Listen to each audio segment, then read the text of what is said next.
So I identify as she, of course, and I'm married um, um, with children. I identify as Hispanic, Protestant, and, you know, 40s, I would say. Um, and I've been a child psychiatrist for about 10 years, 10 and a half years after training. So that's how I identify. In order for me to explain that, have to give a little bit of a background. When I first went into medicine, my initial thought was that I was going to be a pediatrician. And I was very passionate about that. There was no idea that I was going to even consider psychiatry. And through a turn of events, I ended up doing my rotation in psychiatry probably about halfway through my third year. And I remember meeting my uh, the program director, not the program director, but the rotation Mhm. uh, person, and they had observed me, and they were like, you're really comfortable in your skin, and you don't seem bothered by these patients. It really doesn't phase you. And he said, you really need to consider psychiatry. I think you would be really good at this. And so then I was conflicted because I was like, I've never thought of psychiatry. How do I don't want to not work with kids in some way. And so, there was a little bit of a sidebar, but I really enjoyed the dynamic of parent and children. And so, really liked OB for a little bit. And then I was like, don't like her lifestyle. And at that point, I was already married, and I was like, don't know if I like OB that way that much. And so I found a way to marry both. And so it gave me the ability to work with children and at the same time work with families. And so there was something really appealing to that for me. Um, and it's kind of how I came to it.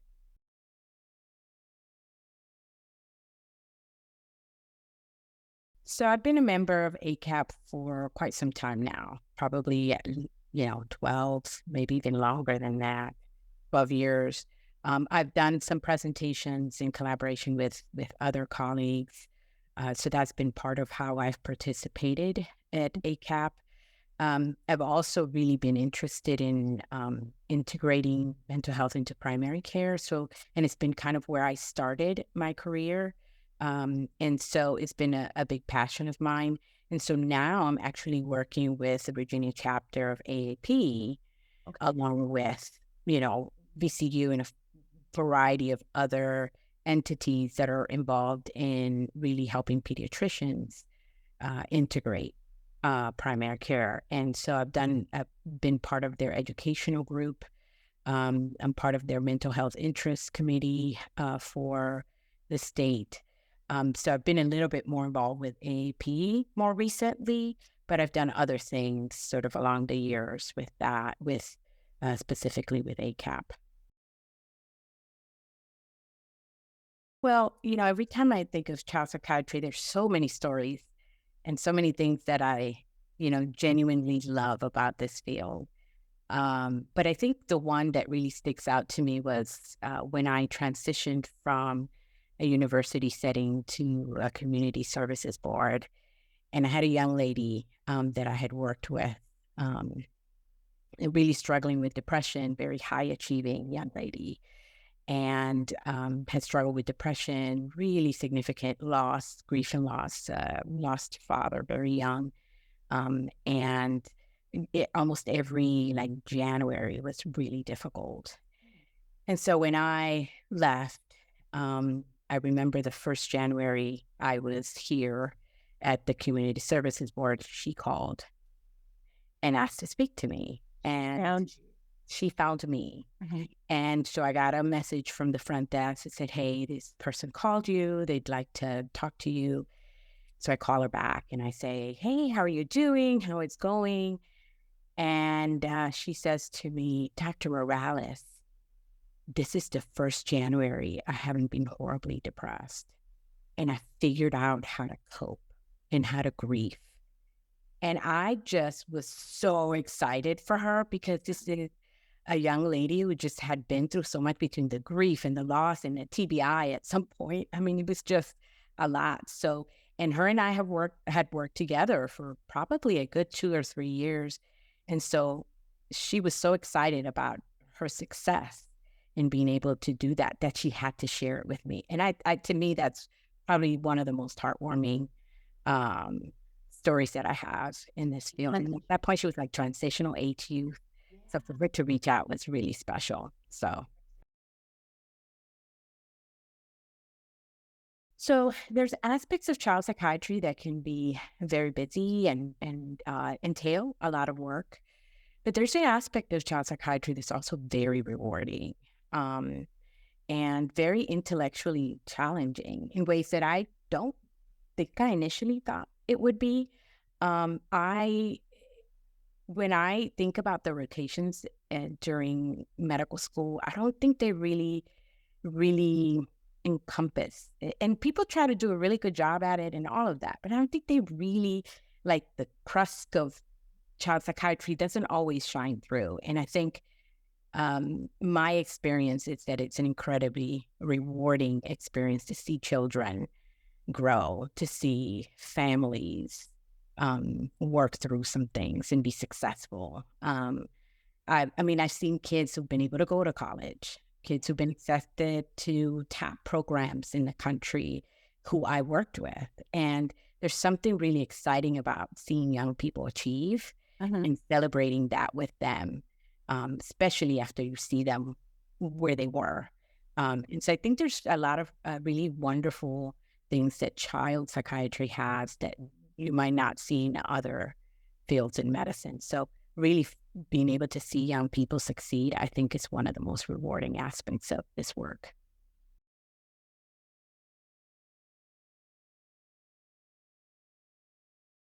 I mean, I think, kind of what I, initially started with was that I wasn't sure. I knew it was a field of need, and I think that drew me in as well.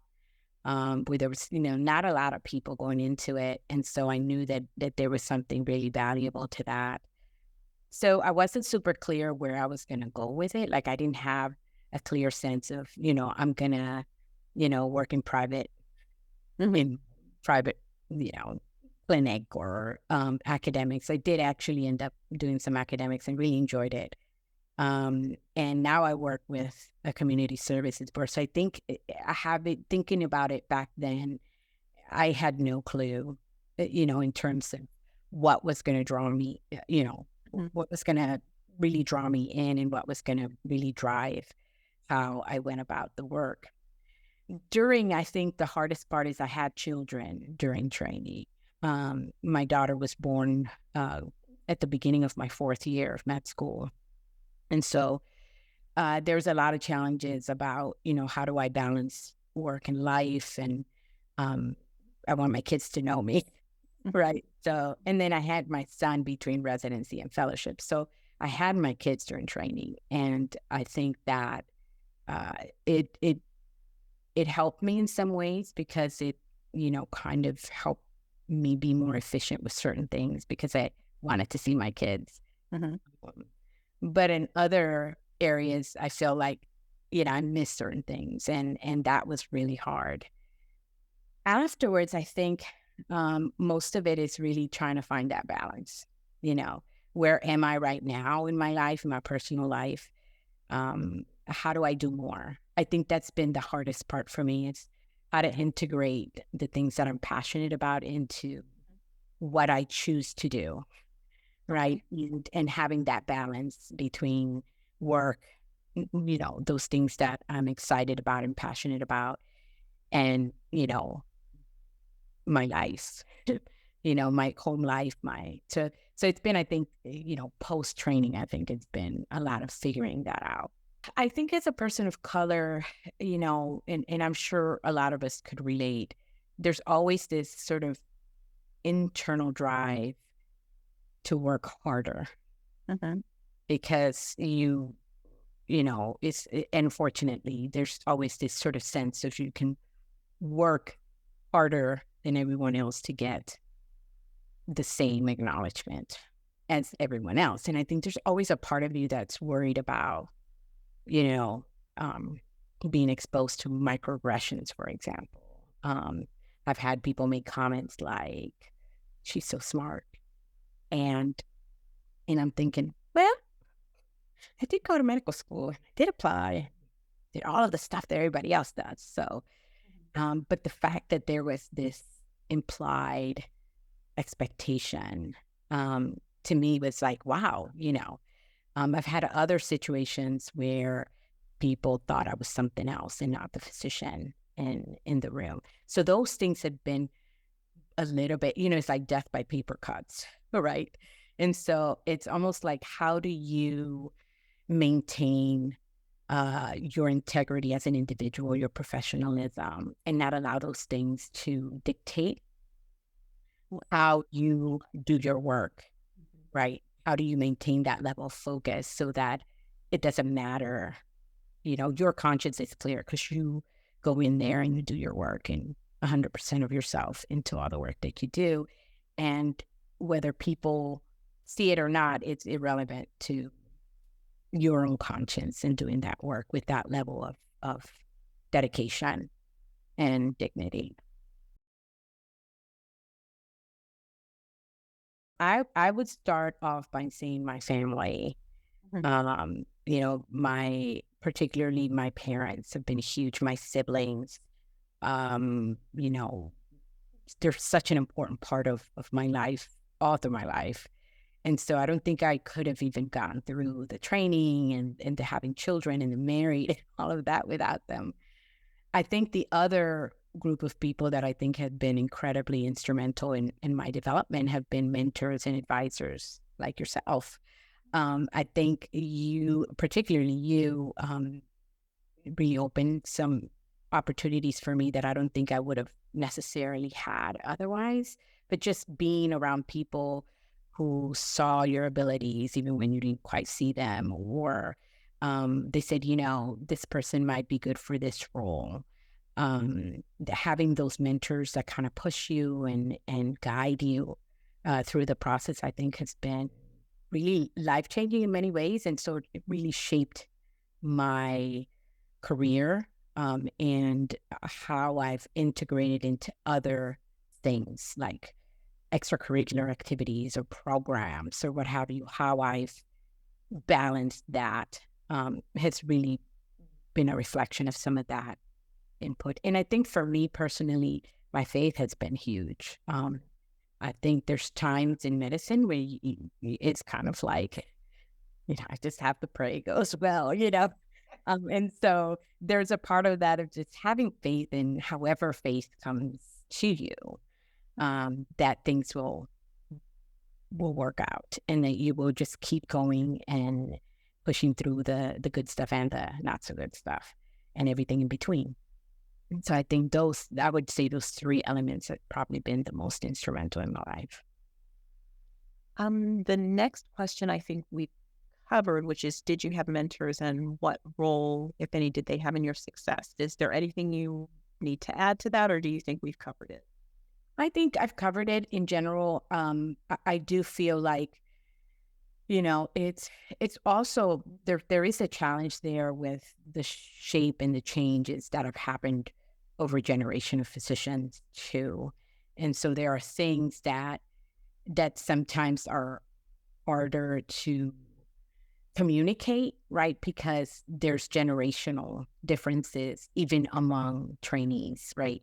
So I'm in the 24+6 on-call people, right? And there were people before me who were 48 hours or more, right? And so there is a difference in the way that you are trained that influence how you even approach work or how you approach self-care, for example, or how you see the balance of work and life, because there's generational differences too in the way that you're trained, not just generational as in age, but generation as in training. If I were to narrow it down, I think the first and foremost is the intellectual challenge. I find really complicated patients exciting. Mhm. And I know that sounds strange to some people, but I like sifting through all the stuff. The young people who have, a very complex interplay of acculturation and trauma and, um, sexual identity, and that intersectionality of the patient population, I think, is probably one of the most fascinating things to me, and how those things then contribute to the person I have in front of me. I think it's one of the most, exciting parts of my job. So that's the first part. The Mhm. second part is actually helping people get better and figure out what better or good or, achieving looks like for them. Not for me, not for their parent, not for what does achieving mean for you? Mhm. What is success for you? And helping them get to that in my own way, right? Because I'm, working with medications and collaborating with therapists and community agencies and so forth. But how do I help this person, you know, really achieve what they want to achieve? And then again, this is more like adolescence, but even with children, what does a family really want out of this interaction? What do they envision being the success of this child? And so I think it really discovering that and working through that, I think is some of the really quite fascinating part of the work. I think there has to be a certain level of focus too, because, life is full of detractors. And so you have to decide what you're going to focus on. And so, because you're always going to have challenges, something's always going to come up. So, how do you maintain the focus of what you really want to do and why you want to do it? What is the purpose for you as an individual? What does this mean for you, you know, um, to do the work? Right. And so, I think for me, there's a certain level of focus and purpose that you have to discover to really get through the hard stuff. Um, and once you figure that, Yeah. then you can kind of come back to that. Mhm. You can always come back to that sense of purpose.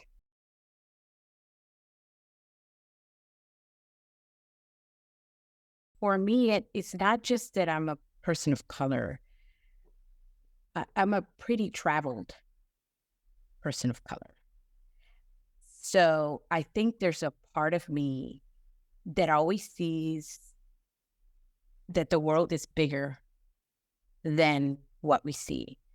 I lived in other parts of the world, and so saw how people, even within Hispanic culture, live differently, interact differently. Um, and I mean, it could be as minute as like the way they prepare a certain dish, right? Um, my perception of the world is big. I remember my father always telling us, "You're a citizen of the world. Mm. You're not a citizen of a country. You're a citizen of the world." And I think it affects how I interact because I see everyone as having a place in the world.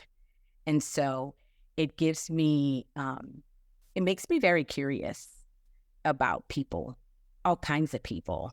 Uh-huh. Um, really, I think what I have worked on over time is how do I display that interest? How do I show it in a way that is unassuming and warm and you know, uh, you know, unjudgmental. Um, I think that is where the work has been for me. But the fact that I've had the life that I've lived has allowed me to see the world as a much bigger place than just my race or my ethnicity or my culture or my gender or my faith or, whatever it is, just seeing the world as a much bigger place and being in awe and wonder of it and being curious about it. So I think that's how it's influenced me. Being interested in medicine and in science in general really started early, in high school primarily. And then it kind of, wavered. But by the time I got to college, I was like, I think I really want to try this. And so I had a little like, experiences where I got more of a taste of what it would take to do this work. But I think in terms of psychiatry, I didn't really come to a place of understanding that this is what I needed to do until much later. And that, things always sort of led to this. Because then I started seeing friends from before and they were like, oh my God, I used to go to you with all my problems. Right. And so they were like, oh my gosh, this was kind of innate for me much longer than I realized. And so there was something really, almost comical about it. Right. Because there's like, I never considered psychiatry, but it really ended up being a really good fit for me. But again, retrospectively, there were things kind of going on that already indicated that interest and that passion for people. Anyway, so that's what I would say. Well, for me, I think, this has been, for me, this process has been such a journey of a lot of turns and uncertainty, and at the same time, a lot of excitement and a lot of, just being able to discover a lot of self-discovery as part of it. So I think for me, this process has been very powerful, very affirming in many ways. And I really encourage people, if you're thinking about child psychiatry, get out there, do some rotations, shadow somebody, ask them about their life, what they like, what they don't like, but talk to more than one person, right? Because if you talk to just one child psychiatrist, you're only going to get one perception. It's a few people, shadow a few different people, because I think you really get to see the richness of how people practice differently, and even generationally, how they practice differently. So I encourage people to, if you're interested in medicine, shadow people. If you're interested in psychiatry, shadow people. Ask them questions. Take the initiative. I don't know about you, but when people reach out to me and say, hey, I want to talk to you about, I get so excited because I want to tell you about it. It's a young person who's interested in this. Yes, let's talk about it. So I definitely encourage people to be curious, ask questions, be proactive. Thanks. Any specific plugs you want to make for community mental health? So for me, what I've really enjoyed is working with very challenging situations. And at least for me, in our particular community health agency, we work with immigrants, we documented and undocumented. We have a very broad socioeconomic status within the county. And so I'm getting to see a lot of diversity of different things. You also work with case managers, therapists, which doesn't always happen in other settings. And so that's really an advantage for working with community mental health. I've enjoyed it tremendously, and I'm hoping to, continue to teach fellows in this process, because I think there's a lot to be learned from community health experiences. So that's my plug.